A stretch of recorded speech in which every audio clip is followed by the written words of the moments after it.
Hello students, welcome to our channel class mathematics classes. आज हम लोग एक अगले टॉपिक लेके आए हैं और ये काफी इंपॉर्टेंट टॉपिक है। ये हमारा सेट, कंप्लीट सेट का सॉल्यूशन लेके आए हैं और यह सेट जो जैकबोर्ड के द्वारा जो प्रकाशित किया गया है वह सेट का कंप्लीट सॉल्यूशन, जिसमें हम लोग देखने जा रहे हैं सेट नंबर 2 का सॉल्यूशन।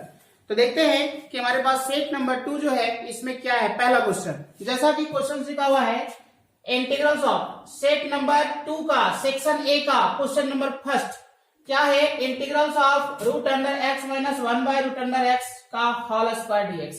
अब कहता है बताइए इसका रिजल्ट क्या होगा। तो देखिए हम लोग इसको रिजल्ट का मतलब क्या है, इसको इंटीग्रेट करना है। तो कैसे इंटीग्रेट करेंगे, तो जो भी हमारे पास ये क्वेश्चन दिया गया, तो देखिए सबसे पहला काम है इसको कि देखिए a माइनस बी का होल स्क्वायर में इसको हम तोड़ सकते हैं। तो चलिए इसको हम a माइनस बी के होल स्क्वायर में हम कंप्लीट बढ़ाते हैं। तो ऐसे कंडीशन को आगे बढ़ाने के लिए देखिए लिखते हैं हम लोग a का स्क्वायर प्लस b का square minus 2 into a b और dx।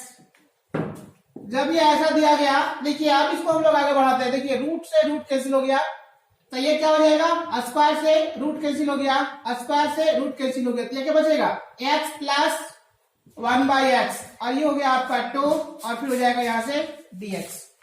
अब जिस प्रकार ये दिया गया है, देखिए अब क्या करना है, इसको अलग अलग करके इंटीग्रेट करना है। अलग अलग करेंगे तो क्या हो जाएगा, x dx plus 1 by x dx और फिर 2 dx। तो देखिए x जो लिखा हुआ उसके लिए इंटीग्रेट करेंगे तो कितना हो जाएगा, x square by 2 plus 1 by x के लिए क्या कहेंगे, तो कहेंगे हम लोग log x, और 2x का इंटीग्रेशन क्या हो जाएगा, ये हो जाएगा 2x और प्लस c।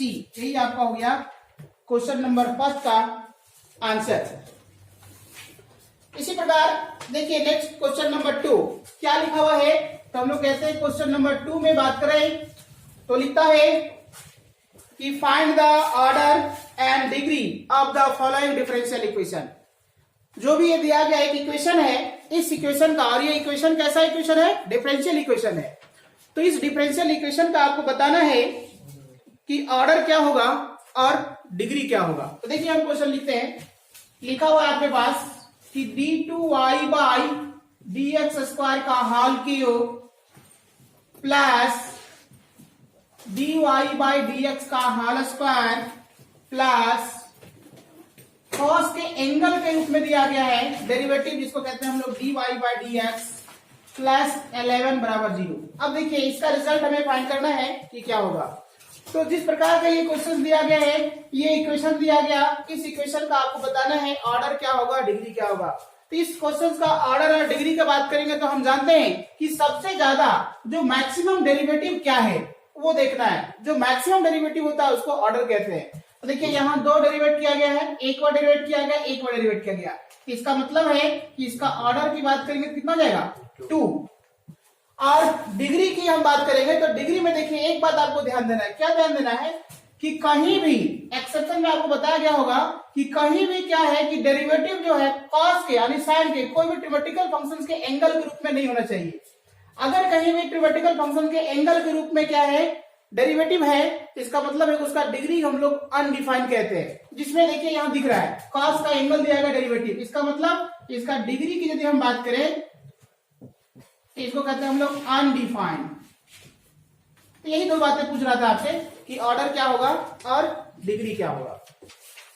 सेम बात करें क्वेश्चन नंबर 3 का, तो देखिए हम लोग आते हैं क्वेश्चन नंबर 3 को, देखते हैं क्या लिखा हुआ है। कह रहा है कि फाइंड ये unit vectors in the directions of vectors. जो भी आपके पास वेक्टर्स दिया गया उस वेक्टर्स का आपको यूनिट वेक्टर ज्ञात करना है। तो हम लोग मान लेंगे कि लेट वेक्टर्स ये बराबर जो भी दिया गया, क्या दिया हुआ है, तो ये लिखा हुआ है i प्लस जे माइनस के। अब तब कहता है कि इस वेक्टर्स का यूनिट वेक्टर्स फाइंड करिए। तो देखिए हम आपको बताए होंगे कि अगर कोई भी वेक्टर्स हमारे पास दिया जाए, उस वेक्टर्स का आपको यूनिट वेक्टर ज्ञात करना हो तो उसके लिए फॉर्मूला होता है, जिसको हम लोग लिखते हैं, क्या लिखते हैं, यूनिट वेक्टर्स ऑफ ये बराबर क्या कहते हैं, वेक्टर्स ये बाई वेक्टर्स ये का मैग्नीट्यूड। ये इसका फॉर्मूला होता है यूनिट वेक्टर के लिए। तो इसीलिए हम लोग कहते हैं इसको कि which imply that unit vectors का ये साइन लिखा हुआ है। यूनिट वेक्टर्स ऑफ ए बराबर क्या है, तो देखिए लिखा हुआ है आई प्लस जे माइनस के by I plus J minus के का मैग्नीट्यूड। अब इसी को लेकर के आगे बढ़ते हैं तो कहते हैं आई प्लस जे माइनस के सभी वेक्टर में दिया गया, तो हम लोग देखते हैं यहाँ पे इसका मैग्नीट्यूड निकालते हैं। क्या जगह रूट अंडर आई का कोएफिशिएंट का स्क्वायर, जे के कोएफिशिएंट का स्क्वायर और के कोएफिशिएंट का स्क्वायर। इसका मतलब हो जाएगा यहां से आई प्लस जे माइनस के अपॉन देखिए 1 1 1 कितना हो जाएगा रूट अंडर 3। तो इसी को हम लोग ऐसा लिख सकते हैं, क्या लिख सकते हैं 1 by root under 3 into I plus J minus K. ये हो गया हमारा आंसर। तो इस प्रकार से क्वेश्चन नंबर 3 कंप्लीट हुआ। सेम हम लोग आगे बढ़ते हैं। क्या है अगला क्वेश्चन, तो ये देखिए मेरे साथ यदि आप नहीं लिख पाते हैं तो आप वीडियो को रोक करके आप लिख सकते हैं। हमें जल्दी से इसको क्या है कि खत्म करना है सेट को, इसलिए हम आपको मौका नहीं दे रहे हैं लिखने के लिए। ये आप खुद जो है सो समझ सकते हैं कि अगर लंबा होगा तो आपको खुद का देखने में मन नहीं करेगा, है ना। तो इसलिए हम लोग आगे बढ़ते हैं। अब देखिए क्वेश्चन नंबर 4 की बात करते हैं। क्वेश्चन नंबर 4 में लिखा हुआ है आपके पास, क्या लिखा है कि find the value of lambda for which the vectors A. अब देखिए वेक्टर्स ए और वेक्टर्स बी, कोई दो वेक्टर्स दे दिए जा रहा है और दोनों वेक्टर्स कहते हैं कि आपस में परपेंडिकुलर है, तो बता दो लेमडा का मान क्या होगा। तो हम लोग जान चुके हैं कि if A and B be any two vectors are perpendicular to each other then the dot product of vectors this vectors is equal to 0। यानी हम लोग जानते हैं कि अगर कोई भी दो ऐसे वेक्टर्स दिए जाते हैं और यदि उन दोनों वेक्टर्स का आपस में आपसे कह दिया जाता है कि दोनों एक दूसरे पे क्या है परपेंडिकुलर है, इट मीन्स हम लोग समझ सकते हैं कि vectors A dot vectors B बराबर 0 होगा। ये बात हम लोग जानते हैं, हम लोग थ्योरी में पढ़ चुके हैं। तो इसी प्रकार से हम लोगों को जो दिया गया है वो बता दिया गया, जिसको हम लोग कहते हैं गिवन दैट। हम लोगों को बता दिया गया कि वेक्टर्स ए बराबर लिखा हुआ है, क्या लिखा हुआ है, तो ये लिखा हुआ है 3i प्लस जे और 2k। वेक्टर्स बी बराबर लिखा हुआ है i लेमडा जे और 3k। और ये कहता है कि ये दोनों वेक्टर्स आपस में परपेंडिकुलर है, तो हम लिखते हैं कि if vectors A and perpendicular to vectors B then vectors A dot vectors B बराबर 0। तो वेक्टर्स ए और वेक्टर्स बी जो दिया गया उसको लिखिए आप 3i plus J 2k i lambda J 3k बराबर 0।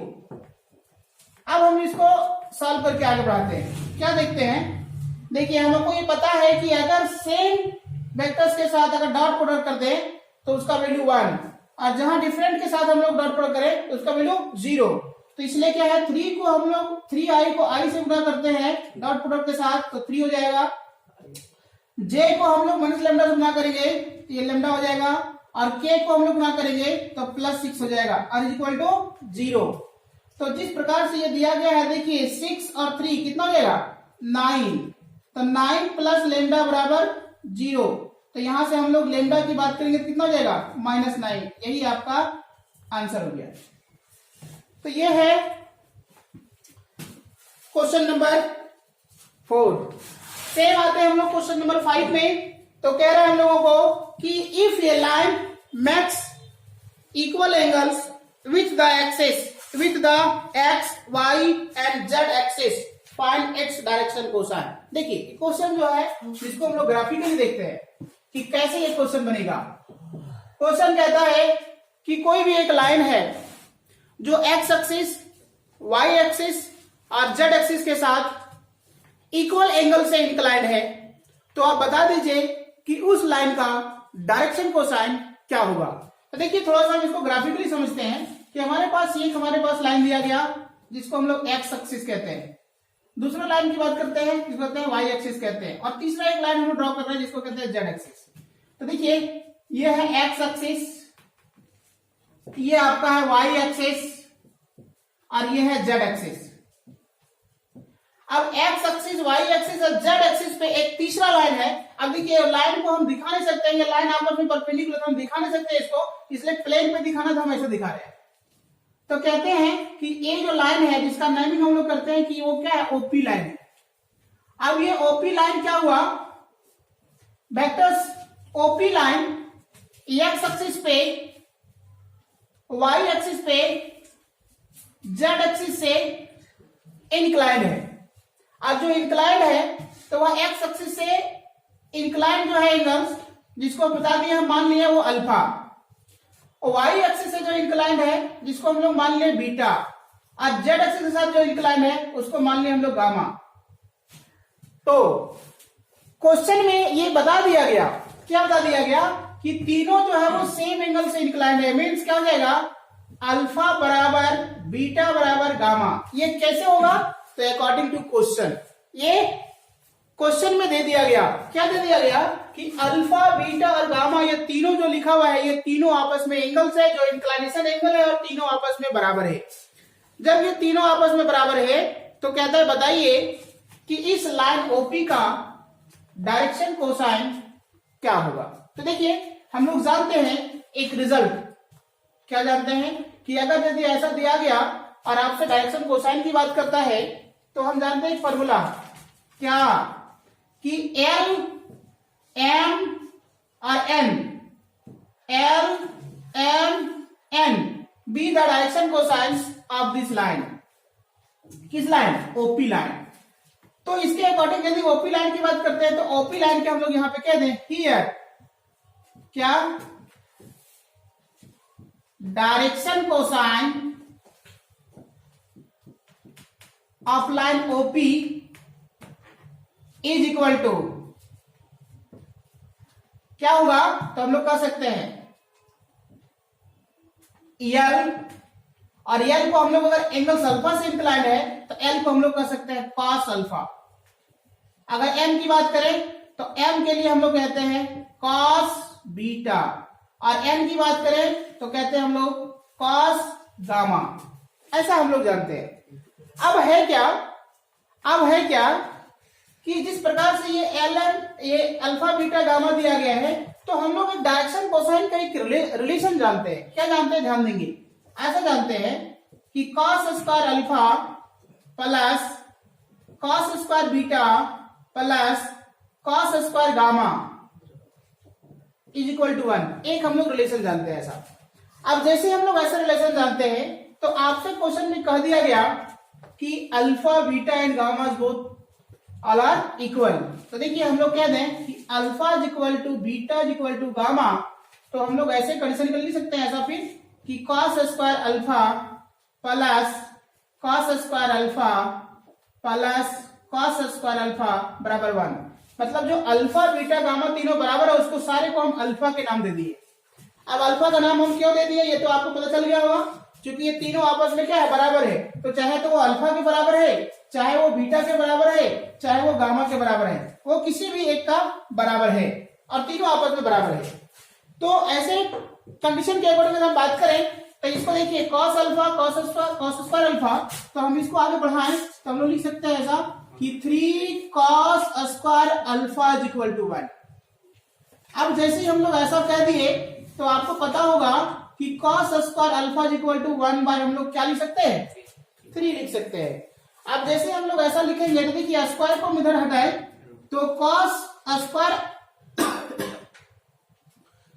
कॉस अल्फा की बात करें तो हम लोग कर सकते हैं 1/√3 प्लस माइनस। अब ये देखिए हमारा कॉस अल्फा का वैल्यू आ गया और क्वेश्चन में बता दिया कि alpha beta gamma are equal, मतलब ये क्या हो गया, कॉस अल्फा जब ऐसा है इसका मतलब है कि कॉस बीटा भी क्या होगा 1/√3 होगा, कॉस गामा भी प्लस माइनस 1/√3 होगा। तो यही तो आपसे पूछ रहा था क्या, डायरेक्शन कोसाइन। तो यही जो हम लोग निकाले हुए हैं कॉस अल्फा, यही तो हमारा एन है, और ये जो हमारा कॉस बीटा यही तो एन है, और यही तो गामा जो हमारे पास लिखा है वो एन है। यही आपका क्या हो गया, आंसर हो गया, जिसको हम लोग कहते हैं डायरेक्शन कोसाइन की बात। तो आप समझ गए क्वेश्चन नंबर 5 ऐसा। नेक्स्ट आते हैं हम लोग क्वेश्चन नंबर 6 में। क्या है क्वेश्चन नंबर 6, इस पे हम लोग बात करते हैं।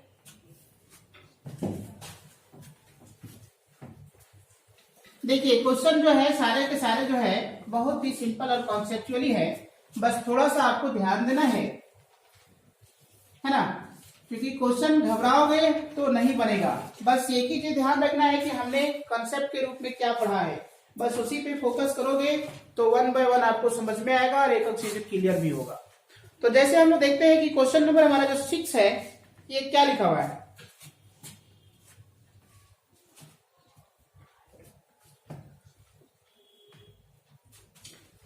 सिक्स में लिख दिया गया कि write on direction cosine of X Y Z axis, X Y and Z axis. तो आप जानते हैं कि कोई भी किसी प्रकार का अगर लाइन दिया जाता है उसका डायरेक्शन कोसाइन की बात करता है, तो समझ लीजिए थोड़ा सा।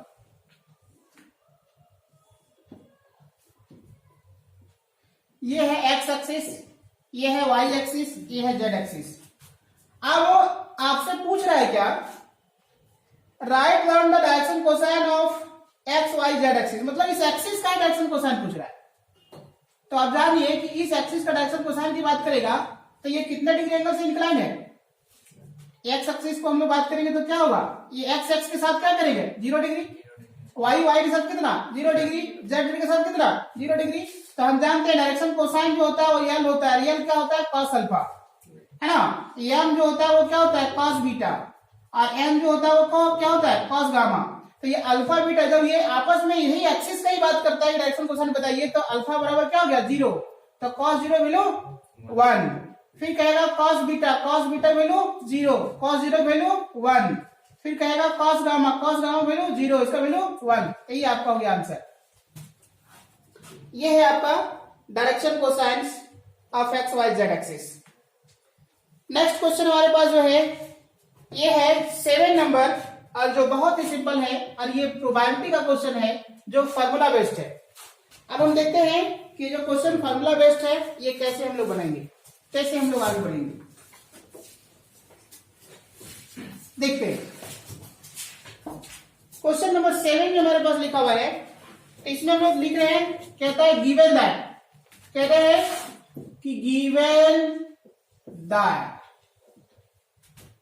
2 इंटू ये बराबर है प्रोबेबिलिटी ऑफ बी, ये बराबर है 5/13 का, और probability of A by B की अगर हम बात करें तो इसका वैल्यू बराबर है 2/5 का। तो आपसे पूछा जा रहा है, आपसे ज्ञात करने के लिए कहा जा रहा है कि probability of A intersection B बराबर व्हाट। तो अब आपको थोड़ा सा दिमाग लगाना है कि जो क्वेश्चन दिया गया है ये कंडीशनल प्रोबेबिलिटी का है। तो कंडीशनल प्रोबेबिलिटी के अकॉर्डिंग अगर हम बात करें, देखिए probability of A intersection B की अगर बात करता है तो हम जानेंगे, इसके लिए हम लोग फॉर्मूला पढ़े ऐसा क्या पढ़े हैं कि प्रोबेबिलिटी ऑफ ये इंटरसेक्शन बी पूछा दिया हुआ है। देखिए आपका दिया हुआ क्या है ए बाई बी लिखा है, मतलब इसमें से हमको लिखना है, इसके लिए फॉर्मूला लिखना है प्रोबेबिलिटी ऑफ बी गुना probability of A by B. ये इंटरसेक्शन बी के लिए हम लोग ये फॉर्मूला लिख सकते हैं। अब जैसे हम लोग ये फॉर्मूला लिखेंगे तो प्रोबेबिलिटी ऑफ बी दिया हुआ है, देखो ये जो लिखा है इसका मतलब समझिए क्या लिखा हुआ है। ये लिखा हुआ है 2 into probability of A, 2 into probability of A का वैल्यू कितना 5/13 है, और प्रोबेबिलिटी ऑफ बी का वैल्यू कितना 5/13 है, मतलब प्रोबेबिलिटी ऑफ बी का वैल्यू कितना हो गया 5/13, मीन्स इसका वैल्यू कितना 5/13। अब देखिए probability of A by B ये क्या दिया हुआ है 2/5, तो हमने लिख दिया 2/5। अब देखो 2, ये जब आपको लगेगा कि 2 गुना प्रोबेबिलिटी ऑफ ये क्या लिखा हुआ है, तो ये लिखा हुआ तो है लेकिन इसका यूज हमारे पास नहीं आया, इसलिए हम उसे छोड़ दिए उसको। तो अब यहां देखेंगे कि 2 ये 5 से 5 कैंसिल हो गया, तो कितना बच गया 2/13, तो ये हमारा हो गया आंसर। इस प्रकार से सेक्शन ये आपका कंप्लीट हो गया। अब हम लोग आते हैं नेक्स्ट सेक्शन बी में, और सेक्शन बी जो है अब क्या है और कैसे हम लोग देखेंगे 1 बाय 1, थोड़ा सा ध्यान देंगे और बने रहेंगे तो हम लोग सारे क्वेश्चंस को डील करते रहते हैं। जिसमें सेक्शन बी में हमारे पास जो लिखा हुआ है, जिसमें क्वेश्चन है, क्या है, इसको लिख रहे हैं। क्वेश्चन नंबर 8 लिखा है, evaluate it the integration of, क्या लिख दिया गया, dx by cos x minus A cos x minus B. अब कहता है कि बताइए कि इसके लिए हम लोग क्या करेंगे, कैसे वहां तक हम लोग पहुंचेंगे। तो इस क्वेश्चन को बनाने के लिए अगर हम चर्चा करें तो हम लोग देखते हैं कि क्या होगा इसका इंटीग्रल वैल्यू। तो जो भी दिया गया है, तो आप ध्यान देंगे एक कॉन्सेप्ट यहाँ पे, यहाँ साइन में रहे कॉस में रहे चाहे जो भी रहे, ध्यान देना है कि न्यूमरेटर का टर्म हमको साइन के फॉर्म में लिखना है। और साइन में क्या लिखना है, जितना यहाँ एंगल दिया गया है वही एंगल्स को एक बार जोड़ना है, घटाना और एंगल के ही रूप में लिखना है। देखिए कैसे लिखना है, ध्यान देंगे। कहते हैं साइन एंगल में क्या दिया हुआ है, एक्स माइनस ए, तो लिख दिए एक्स माइनस ए, और क्या लिखा है, एक्स माइनस बी, लिख दिए एक्स माइनस बी, और दोनों को घटा देते हैं। अब जब हम घटा दिए तो यहां से आपको पता चलेगा फिर कि क्या होगा। अब क्या होगा, देखिए साइन के साथ जो लिखा हुआ है, अगर हम इसका चर्चा करते हैं तो हम लोग यहां से देखें क्या कि क्या अगर एक्स एक्स यहां से कैंसिल होगा तो यहां बचेगा कितना, तो साइन बी माइनस ये बचेगा। तो देखिए हम इसको क्या करते हैं, साइन बी माइनस ए से भागा देते हैं, साइन बी माइनस ए से भागा देते हैं। तो 1 बाई साइन को हम लोग क्या लिख सकते हैं, कॉसेक, तो लिख दिए हम लोग कॉसेक कितना, b माइनस ए। और साइन देखिए ये लिखा हुआ है, इसको पूरे को आप a मानिए, इसको b मानिए, तो साइन a माइनस बी के लिए आप फॉर्मूला जानते हैं, बस फॉर्मूला में उसको कंप्लीट तोड़िए। तब क्या हो जाएगा, यहां पे कहते हैं sin a cos b minus cos a sin b upon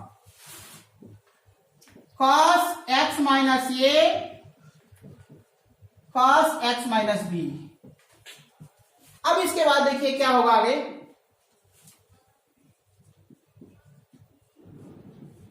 इसको अब अलग अलग करिए तो क्या हो जाएगा, sine x minus A cos x minus B by cos x minus A और cos x minus B minus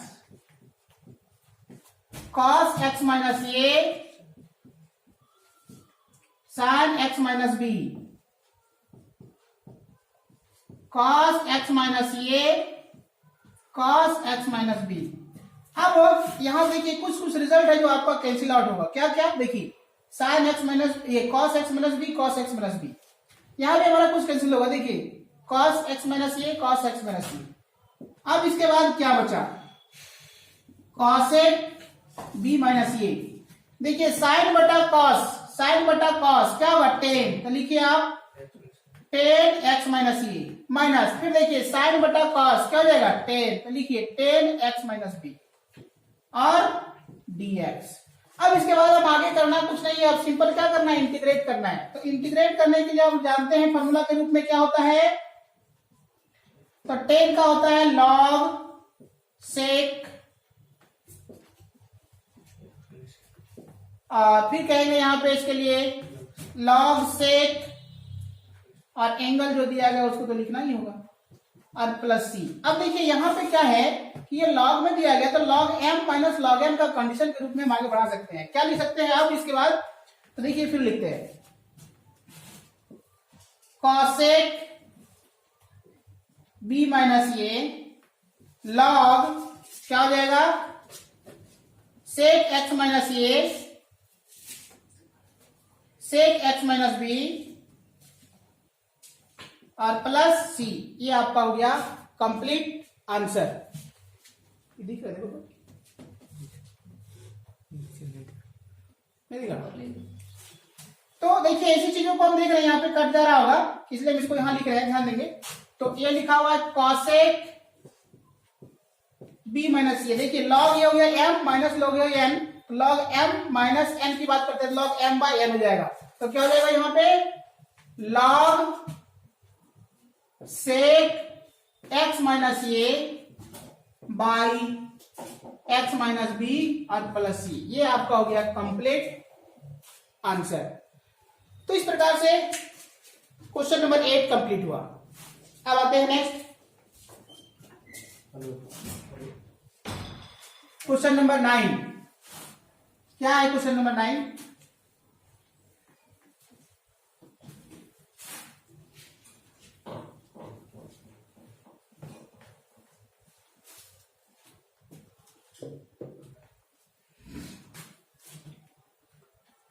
nine में दिया गया इवेल्युएट, ये भी इंटीग्रेशन का ही टर्म है, e x minus 3 upon x minus 1 का क्यूब और dx। अब जिस प्रकार का ये दिया गया है इसको हम लोग आगे बढ़ते हुए देखते हैं कि यहां से कैसे कंप्लीट करेंगे। तो सबसे पहले देखिए ये जो लिखा हुआ है ना, इसके लिए हम लोग पैटर्न पढ़े, उस पैटर्न में आप इसको बनाते हैं, उस पर हम चेंज करना चाहते हैं। क्या पैटर्न पढ़े? देखिए ऐसा पढ़े, यहां लिखते हैं, कहते हैं integrals of E x F x plus F dash x और dx। अगर ये इंटीग्रल का पैटर्न है तो इसके लिए इंटीग्रेशन फॉर्मूला से रिजल्ट यहां से रिजल्ट आ जाता है e x F x plus सी। तो इसी पैटर्न में हम लोग आप बनाना चाह रहे हैं इस क्वेश्चन को। देखेंगे आप, जैसे लिखा हुआ है ये हो जाएगा ई एक्स माइनस 3 जो लिखा हुआ है उसको ऐसे लिख सकते हैं x minus 1 minus 2 by x minus 1 का क्यूब और dx। तो देखिए ये हो जाएगा आपका ई एक्स, यहां भी लिखा हुआ है, इसको हम आगे बढ़ते हैं तो क्या लिख सकते हैं, अब इसको अलग अलग करिए, लिख सकते हैं हम लोग x minus 1 by x minus 1 का क्यूब और 2 बाई एक्स माइनस 1 का क्यूब और dx। तो देखिए इसी को हम आगे बढ़ाते हैं ई एक्स। देखो यहाँ पे ध्यान देंगे कि ये जो लिखा है दोनों सेम है, तो बस यहाँ एक का यहाँ पे 3 था तो यहाँ से काट के 2 बच गया, तो क्या हो जाएगा 1 बाई एक्स माइनस 1 का होल स्क्वायर और 2 बाई एक्स माइनस 1 का होल क्यूब और dx। अब जैसे ही वो ऐसा आया तो आप देखिए इस पैटर्न को आप देखिए और इस पैटर्न को देखिए, आपको पता चलेगा कि ये 1 बाई एक्स माइनस 1 का होल स्क्वायर जो लिखा है इसका डेरिवेटिव ये प्रेजेंट है। अब जैसे वो प्रेजेंट है तो इसको डायरेक्ट हम लिख सकते हैं ई एक्स 1 बाई एक्स माइनस 1 का होल स्क्वायर और प्लस सी। ये हो गया आपका आंसर। क्वेश्चन नंबर 9 कंप्लीट हुआ।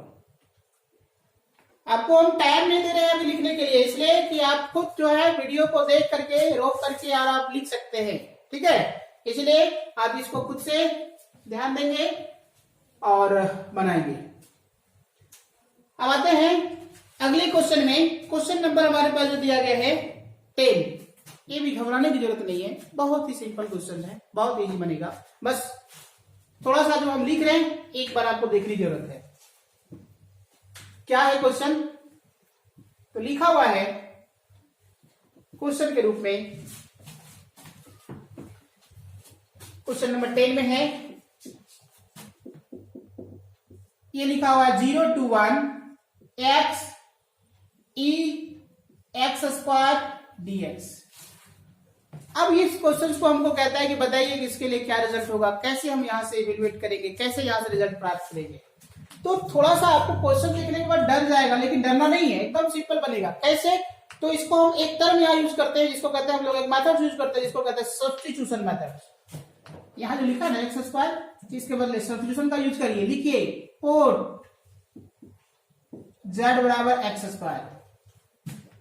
अब इसको सब्स्टिट्यूट कर रहे हैं सारे टर्म को, तो डिफरेंशिएट करना होगा, तो dz बाई dx बराबर क्या हो जाएगा 2x। अब देखिए x यहां लिखा हुआ है, dx भी लिखा हुआ है, 2 नहीं लिखा हुआ है, तो 2 को इधर करिए, dx को इधर करिए, तो dz by 2 is equal to x into dx। अब इस सारे रिजल्ट को यहां पे लेकर आइए और एक काम और कर सकते हैं आप, क्या कर सकते हैं, लिमिट को भी चेंज कर सकते हैं। अगर लिमिट नहीं चेंज करेंगे तो भी आपका आंसर आएगा, बस ये रिजल्ट को वहां पे पुट करना होगा, और अगर लिमिट को यहाँ साथ में लेके चलेंगे तो और बेटर है। चलिए देखिए हम साथ में लेके चलते हैं, क्या कहते हैं ध्यान देंगे चेंज करने के लिए। व्हेन लोअर लिमिट 0, जब लोअर लिमिट 0 है तो z का वैल्यू कितना होगा, तो देखिए यहाँ पे पुट करेंगे तो 0 का स्क्वायर बराबर कितना 0, फिर कहेंगे व्हेन x बराबर 1 तो z बराबर हो जाएगा 1 का स्क्वायर बराबर कितना 1, मतलब कोई चेंजिंग नहीं आया लिमिट में। चलिए कोई बात नहीं। तो हम लोग अब कहते हैं नाउ i बराबर जो क्वेश्चन लिखा है 0 to 1 और ये लिखा है x e x स्क्वायर और dx, तो ये सारे रिजल्ट को हम यहाँ पे पुट कर रहे हैं। ध्यान देंगे 0 के लिए 0, 1 के लिए 1, 0 के लिए 0, 1 के लिए 1, तो ये हमने लिख दिया, चेंज किया लिमिट को। अब देखिए x और dx के बदले, x और dx के बदले क्या है dz by 2 और e के पावर क्या हो जाएगा z, तो देखिए e के पावर z और ये हो जाएगा dz और अपॉन 2। अब इसको आगे बढ़ाने के लिए ध्यान देंगे यहाँ पे क्या हम लिखते हैं, ये 2 तो हमारा कांस्टेंट है, इसको सीधा बाहर करिए, तो बाहर करने के लिए 1 by 2 होगा और e के पावर z और dz और 0 और 1, तो ये 1 by 2। देखिए e के पावर z का इंटीग्रेशन क्या, e के पावर z 0 to 1।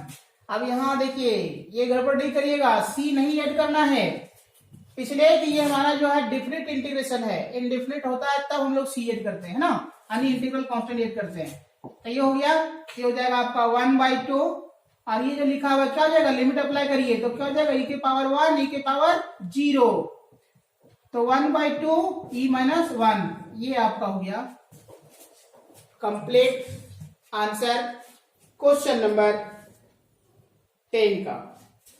अब आते हैं क्वेश्चन नंबर 11 की ओर, और क्या है क्वेश्चन नंबर 11, इस पे हम लोग बात करते हैं। क्वेश्चन नंबर 11,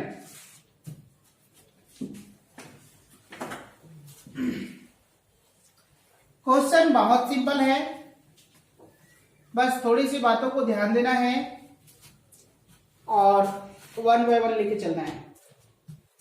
जैसे हम लोग आते हैं क्वेश्चन नंबर 11 में, तो लिखा हुआ है, जो भी लिखा हुआ है हम लोग मान लिए कि वो लिखा हुआ है i बराबर 0 से पाई बाय 2 साइन एक्स के पावर लिख दिया गया 2022। देखिए आपको कंफ्यूज करने के लिए दिया है, कोई दिक्कत नहीं, यहां जो भी नंबर देगा कोई फर्क नहीं पड़ने वाला है। साइन एक्स के पावर 2022 प्लस कॉस एक्स के पावर 2022 और dx। देखिए क्वेश्चन को देख करके आपको डरना नहीं है, इसका आंसर आपको पहले से पता है। कैसे पता है, क्योंकि हम आपको बता चुके हैं कि जब आपके पास कोई भी ऐसे इंटीग्रल में 0 से पाई बाय 2 मिले और साइन और कॉस का जो हमारे पास पैटर्न में यहाँ जो भी हमारे पास पावर है उससे हमको कोई मतलब नहीं है, उसका आंसर पाई बाय 4 होगा। कैसे, तो आप जानते हैं, हम लोग जिसमें प्रॉपर्टी पढ़ रहे थे उससे क्लियर कर रहे थे। तो इसी प्रकार हम देखते हैं अब इसका आंसर क्या होगा, कैसे बनेगा। तो सबसे पहले हम लोग जो लिखा हुआ है इसको आप मान लीजिए समीकरण फर्स्ट। अब जैसे हम लोग समीकरण फर्स्ट मानते हैं उसके बाद लिखिए क्या, बाय यूजिंग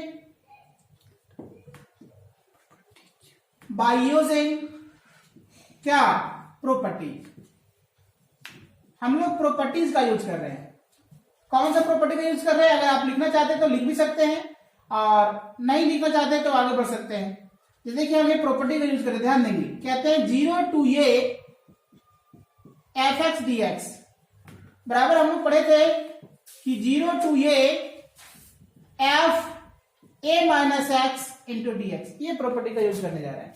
तो देखिए यहां पे हो जाएगा हमारा कि i इज इक्वल टू 0 से पाई बाय 2, अब जहां जहां फंक्शन है x है वहां पे चेंज हम लोग किए हैं माइनस a माइनस एक्स। तो यहाँ पे देखिए 0 से पाई बाय 2 है, तो यहाँ लिखेंगे हम लोग पाई बाय 2 माइनस एक्स और इसके पावर हो जाएगा 2022।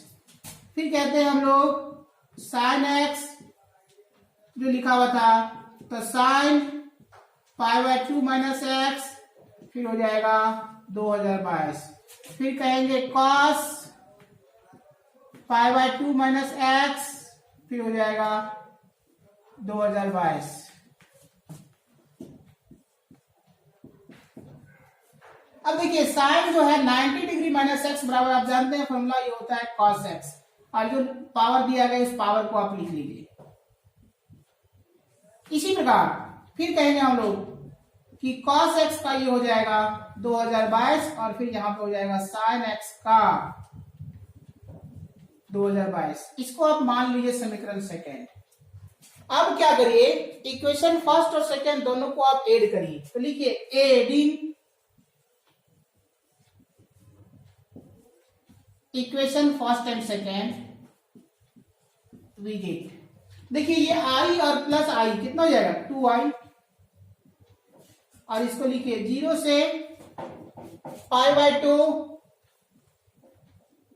sin x के पावर 2022, फिर यहां पे हो गया आपका sin x के पावर 2022 cos x के पावर 2022 और dx प्लस 0 से π/2, फिर लिखेंगे हम लोग cos x के पावर 2022 cos x के पावर 2022 sin x के पावर 2022 और dx।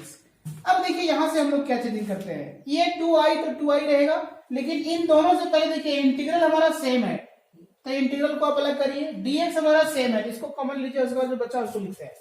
तो यहां से आएगा हमारे पास कि 2i बराबर 0 से π/2 को हम लोग क्या किया, इंटीग्रल है जिसको हम लोग कॉमन लिया।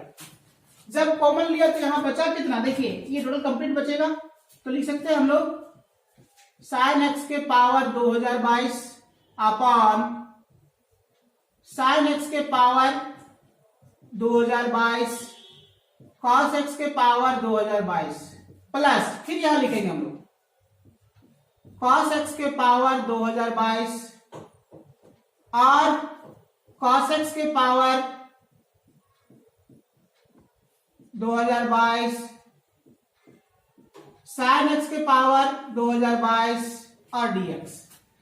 अब इसी प्रकार से ये होगा 2i इज इक्वल टू 0 से π/2। अब देखिए यहां पे भिन्न का जोड़ बनाते हैं, तो एलसीएम लेंगे, देखिए डिनोमिनेटर दोनों का सेम है, तो हम लोग लिखेंगे इसको, तो हो जाएगा sin x के पावर 2022 और cos x का पावर 2022। आज देखिए हमारा ये क्या होगा, सिंपल ये सेम ऐसे ही हमारा जो दिया गया वो लिख जाएगा, तो sin x के पावर 2022 cos x के पावर 2022 और ये हो गया dx। देखिए ये i को रखे हम लोग, तो ये 1/2 चला जाएगा इधर। अब इसमें हमारे पास जो दिया गया, देखिए ये दोनों सेम है, तो ये दोनों हमारा कैंसिल होकर के क्या बचेगा 1, तो ये हो जाएगा 1 dx। देखिए 1/2 और ये 1 को हम इंटीग्रेट करेंगे तो कितना हो जाएगा x, और ये 0 से π/2। देखिए ये हो गया 1/2, लिमिट अप्लाई करिए, कितना हो जाएगा π/2 माइनस 0, इसको गुना कर दिए, कितना हो जाएगा π/4। तो यही हमने डिस्कस किया था पहले कि इसका रिजल्ट क्या आएगा π/4। तो ये है हमारा कंप्लीट क्वेश्चन नंबर 11 का सॉल्यूशन। अब आते हैं नेक्स्ट क्वेश्चन की ओर, और यह जो क्वेश्चन है वो कहता है 12 नंबर की बात करते हैं। तो क्वेश्चन लिखा है कि so that the points are, 3 points दिया हुआ है और कहता है कि आप हमें ये प्रूव करके बता दीजिए कि जो भी दिए गए वर्टिसेस है एक राइट एंगल ट्रायंगल है। तो चलिए हम देखते हैं राइट एंगल ट्रायंगल का जो प्रॉपर्टी है उस प्रॉपर्टीज को फॉलो करते हुए हम लोग इसको प्रूव करेंगे। तो कैसे कैसे क्या क्या होगा इस पे चर्चा करते हैं।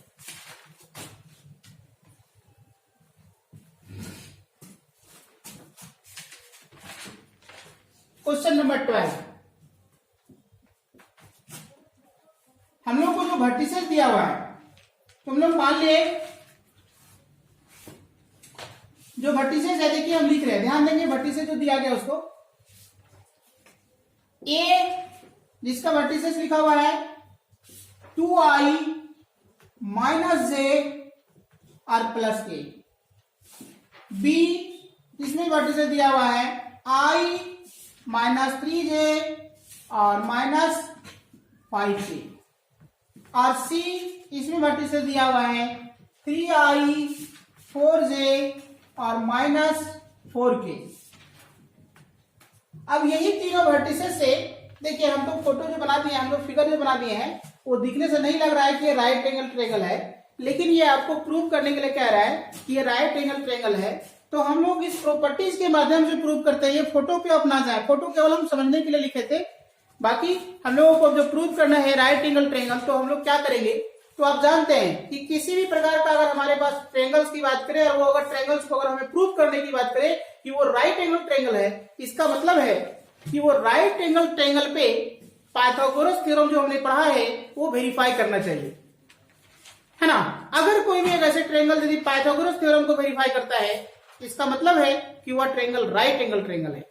तो सेम उसी पैटर्न्स की बात करते हैं हम यहाँ पे कि हमारे पास ये 3 वर्टिस दिया हुआ है, तो इस वर्टिसेस में हम लोग क्या करते हैं, AB का लेंथ निकालते हैं, BC का लेंथ फाइंड करते हैं, और AC का लेंथ फाइंड करें या CA का फाइंड करेंगे तो मैग्नीट्यूड फाइंड करेंगे, मैग्नीट्यूड फाइंड करेंगे तो माइनस भी रहेगा तो प्लस कर देगा, इसलिए हमको कोई दिक्कत नहीं है। हम AB निकालें चाहे BA निकालें, हमको कोई दिक्कत नहीं होगा।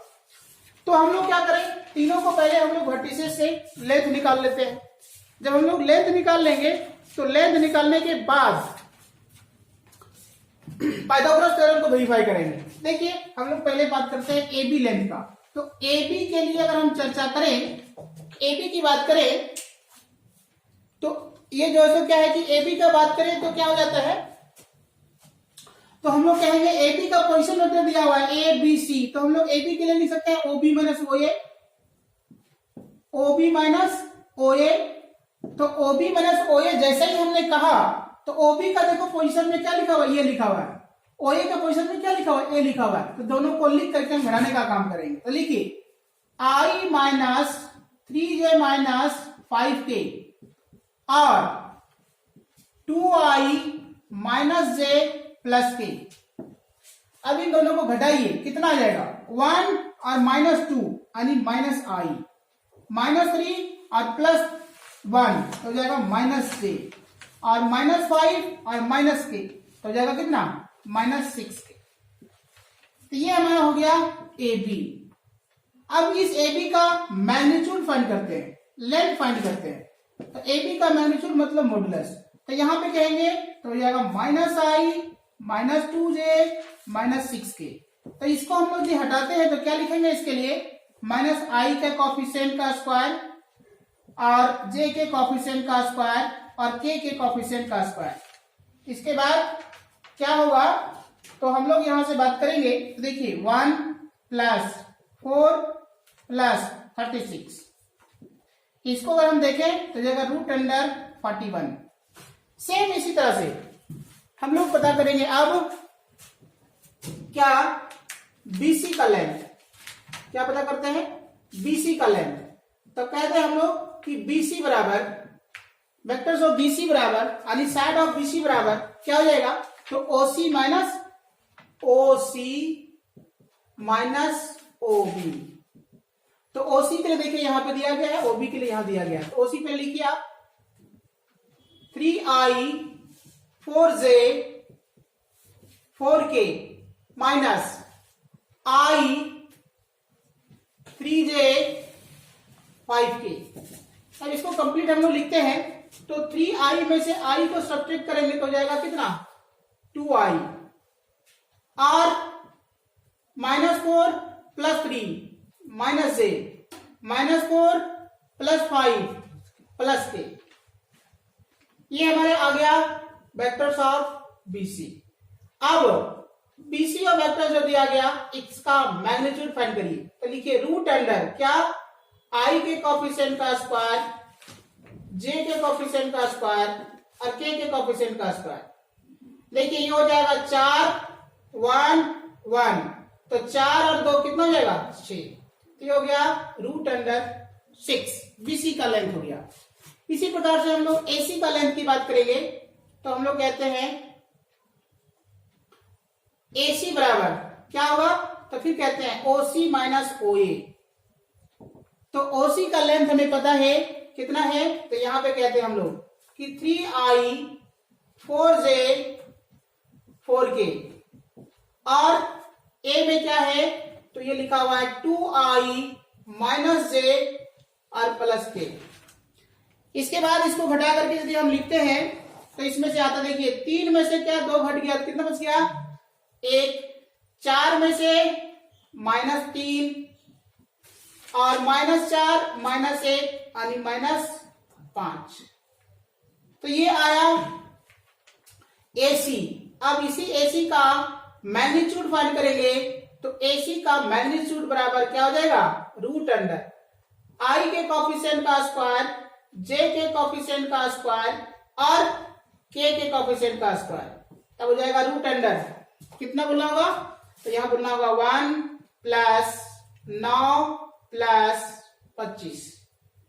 तो देखिए यहां से कितना आएगा, रूट अंडर, देखिए तो कितना आ रहा है 36 आएगा, 35 आएगा, है ना। तो ये आ गया हमारा 35।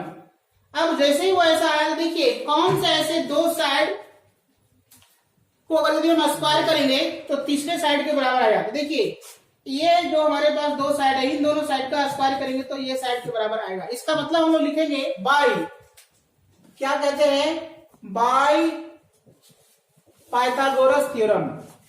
तो बाई पाइथागोरस थ्योरम में हम लोग क्या कहेंगे, तो देखिए हम लोग देखते हैं कि हमारे पास जो दिया गया इसको लिखते हैं A B, magnitudes of A B के लेंथ का स्क्वायर बराबर हो जाएगा मैग्नीट्यूड्स ऑफ बीसी के लेंथ का स्क्वायर बराबर हो जाएगा मैग्नीट्यूड्स ऑफ एसी के लेंथ का स्क्वायर, चाहे सीए का लेंथ का स्क्वायर, कोई दिक्कत नहीं, सीए लिख सकते हैं।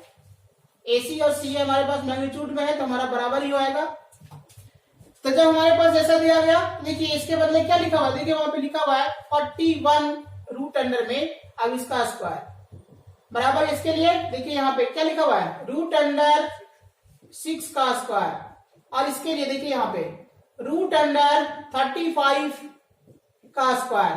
तो अगर हम देखें तो देखिए ये हो जाएगा आपका स्क्वायर से रूट कैंसिल हो जाएगा 41, ये हो जाएगा 6 और ये हो जाएगा रूट से कितना 35। तो अगर हम देखें तो 41 बराबर 41 दोनों आपस में हो गया क्या, बराबर हुआ। इसका मतलब हम नीचे लिख सकते हैं कि hence the given vertices of a triangle are right angle triangle, और नीचे लिखेंगे फिर प्रूव्ड। तो इस तरह से हमारा क्या हुआ कि ये क्वेश्चन जो है प्रूफ हो गया, जो कह सकते हैं हम लोग कि एक राइट एंगल ट्रायंगल का शेप है। इस प्रकार क्वेश्चन नंबर 12 कंप्लीट। नेक्स्ट आते हैं हम लोग क्वेश्चन नंबर 13 में। क्या है क्वेश्चन नंबर 13,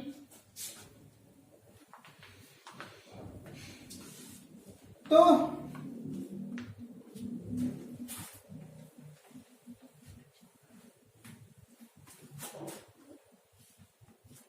कितने मिनट बना, 53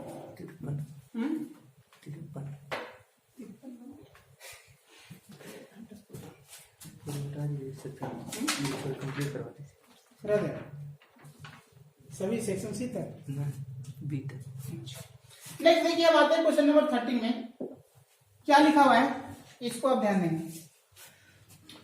कह रहा है कि find the angles between the pairs of line, यानी दो लाइन दिया गया है, दो स्ट्रेट लाइन दिए गए हैं और दो लाइंस के बीच आपसे पूछ रहा है कि बताइए एंगल क्या होगा। तो आप ध्यान देंगे, हम लोग कहते हैं given that the two lines are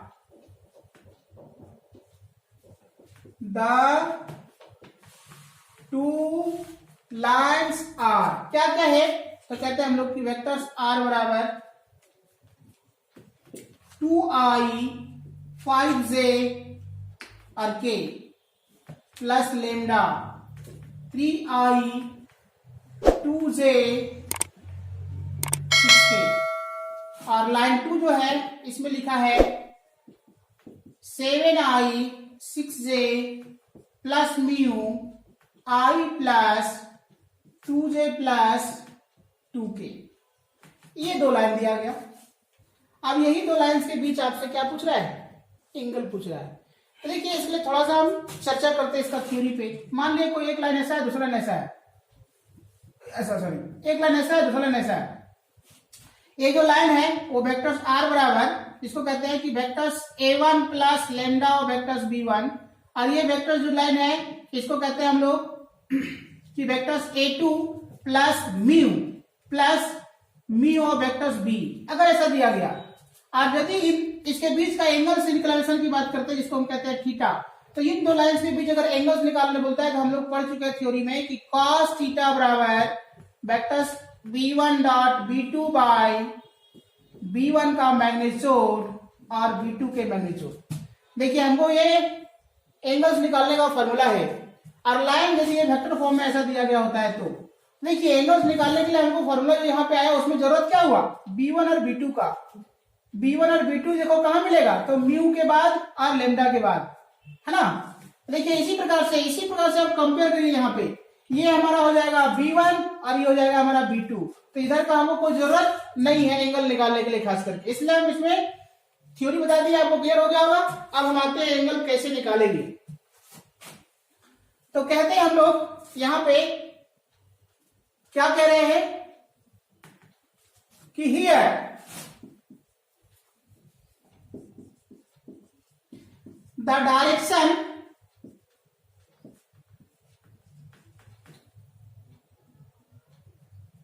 ये डायरेक्ट लिखे ना, तुम्हारी लिखने की जरूरत नहीं, डायरेक्ट लिखिए हियर वेक्टर्स b1 बराबर क्या है, तब कहते हैं 3i प्लस 2j और plus 6k, and vectors b2 बराबर क्या लिखेंगे, i plus 2j plus 2k। ये b1 b2 दिया गया। अब हम लोगों को क्या है कि इन दोनों वेक्टर से ही निकालना है एंगल, तो मानेंगे हम लोग कि let theta be the angle between two lines, then cos theta बराबर b1 डॉट b2, b1 का मैग्नीट्यूड गुना b2 का मैग्नीट्यूड, ये ऐसा फॉर्मूला होता है। तो हम लोग कह रहे हैं कि cos थीटा बराबर b1 b2, देखिए b1 लिखा हुआ लिखिए 3i 2j 6k, और b2 के लिए क्या हो जाएगा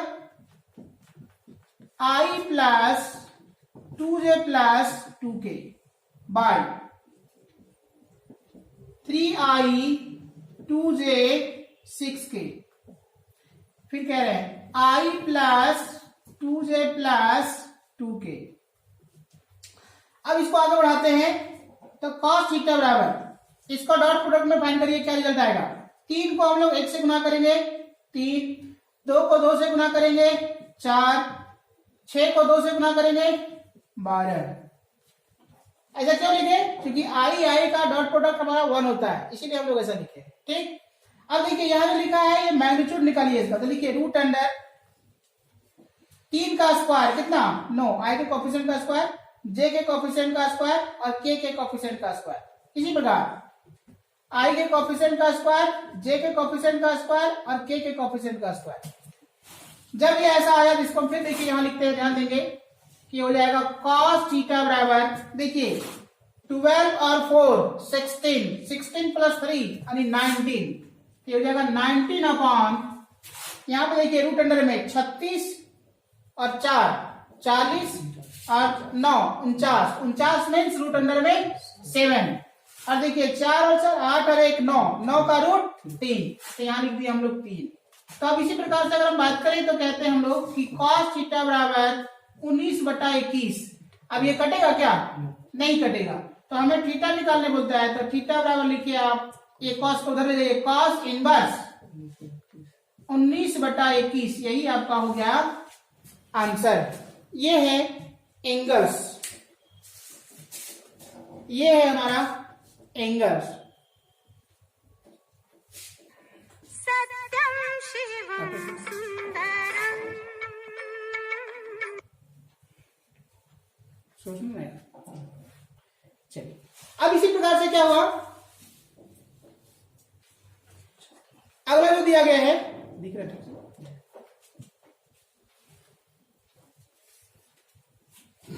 अगला जो क्वेश्चन है वो हम लोग देखते हैं क्वेश्चन नंबर 14। ये है क्या, तो देखिए हम बात करते हैं। 14 नंबर जो क्वेश्चन है वो है आपका प्रोबेबिलिटी से। तो क्या है क्वेश्चन, लिख रहे हैं, ध्यान देंगे। कहता है कि if E and F are two events such that given that क्या है, प्रोबेबिलिटी ऑफ E बराबर 0.6, प्रोबेबिलिटी ऑफ F बराबर 0.3 और probability of E intersection F बराबर 0.2, देन फाइंड दिस। इसमें क्या है कि दे दिया गया प्रोबेबिलिटी ऑफ E बराबर 0.6, probability of F 0.3, probability of E intersection F 0.2 और फाइंड करने के लिए कह रहा है probability of E union F, probability of E by F, probability of F by E। तो ये E बाय F लिखा हुआ है, इसको देखिए हम मैथमेटिकली पढ़ते हैं क्या कि probability of event E when the events F has already occurred. इसी प्रकार ये जो लिखा हुआ है इसको कहते हैं probability of event F when events E has already occurred. तो इसके आधार पर देखिए हमारा जो क्वेश्चन दिया गया था इसको बना रहे हैं, तो सब ये फॉर्मूला बेस्ड है। Probability of E union F जो लिखा हुआ है इसके लिए फॉर्मूला है कि probability of E plus probability of F minus probability of E intersection F। तो देखिए प्रोबेबिलिटी ऑफ E का वैल्यू दे दिया गया 0.6, प्रोबेबिलिटी ऑफ F दे दिया गया 0.3, probability of E intersection F दे दिया गया 0.2। अब देखिए इन दोनों को जोड़ेंगे तो 0.9, इसको यहाँ लिख दिया, अब इसको घटाएंगे 0.7। ये हमारा हो गया पहला आंसर। दूसरा है probability of E by F, इसका फॉर्मूला होता है probability of E intersection F by probability of F। देखिए E इंटरसेक्शन F दिया हुआ 0.2 और प्रोबेबिलिटी ऑफ F दिया हुआ 0.3। ये लिखे, ये पॉइंट्स आप कैंसिल कर लीजिए, कितना जाएगा 2/3। ये हमारा हो गया दूसरा आंसर। तीसरा बात करेंगे, देखिए यहीं पे लिखते हैं, तो probability of F by E की बात करते हैं, तो इसके लिए हो जाएगा probability of E intersection F by probability of E। ये इसका फॉर्मूला होता है। तो ये देखिए दिया हुआ है हमारे पास 0.2 इसके लिए और E के लिए दिया हुआ है 0.6। लिखिए आप यहाँ पे 0.6, ये दोनों कैंसिल और ये 2 से ये 3 कैंसिल, कितना जाएगा 1/3। इस प्रकार से ये हमारा ये क्या हो गया, आंसर हो गया। तो आप समझ सकते हैं कि हमारा कैसे कैसे कंप्लीट हुआ और क्वेश्चन नंबर 14 तक हमने कंप्लीट कर लिया, मतलब सेक्शन 2 तक हम लोग सारे क्वेश्चंस को कंप्लीट कर लिया है। अब हम लोग सेक्शन सी का जो क्लास है वो हम अगले दिन पढ़ेंगे, अगले क्लास में लेके आएंगे सेक्शन सी का कंप्लीट सॉल्यूशन को, है ना। हाँ, इसलिए तब तक के लिए थैंक यू।